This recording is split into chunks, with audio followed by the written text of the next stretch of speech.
Kan qubanutti qabu malee kan qubanu qabu hin jiru beektaa. Hunduu qubanutti qaba garuu qubanuun qabu. Akkuma qubanutti qabu immoo quba akka nu qabus barbaanna beektaa nuti. So kanaaf namoonni akka Daawit kana luuzii gochuun qabu hawaasni keenya. Namni kun muuziqaa Oromoo kana intarnaashinaal godhee hojjechuu qaba. Akkatti hojjetu haalli jireenya isaa mijachuu qaba. Waan na ta'uu qabu uummanni nuti irraa dhalanne beektaa. Nuuf miti beektaa warra gudeeda isaa keessaa baanee miti. Urmaafu nama sirrii irraa bu'ee ciibsu gadi galoon immoo hin dhabamu. Addaggeen immoo hin dhabamu. Asumeen hin dhabamu. As dhiyoon hin dhabamtu beektaa. Kanaaf uummata keenya irraa abdii guddaa qaba waan ta'eef nu ijaaraa bakka dogoggorretti nu qunxuuxee nu adabee nu sirreessaa waan isaa gammachiisne kanatti immoo mataarra nu baatee deemaa saba kanarraa dhalachuu waan guddaa dirqamaa miti. Dirqamatti kennaan jiru. Just agartee calaqqee hawaasa tokko.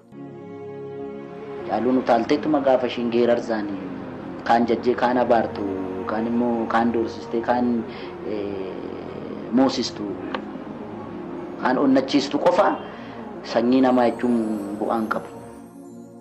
Yaallawni saxxanii fugaa ibbaalim jettee warri malaan ishaaluu wayi malaan. Foonirraa cinaan soorallatti ta'uun battala walaa jabeeffannu waan ofii foon dhiigaan jabaata walaa jabeeffannu waan ofii foon dhiigaan jabaata antu jaalatu foon dhiigaan jabaata.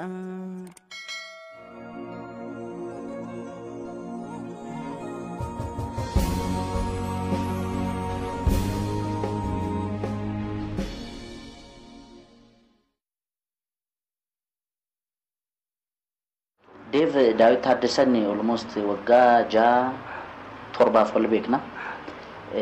Kan nuti walitti dhufne tokkoffaa Oromummaa kan lammataa ogummaa. So karaa ogummaa isaatii nama mudaa tokko hin qabne nama uumamaan uumamni dandeettii gahaa isa badhaaste dandeettii isaa kana ana qofa osoo hin ta'in warreen na caala muuziqaa keessa turanii fi namoonni na caala muuziqaa beekan seeraan waa'ee dandeettii isaanii na caala ibsuu danda'u jedhee yaada. Daawit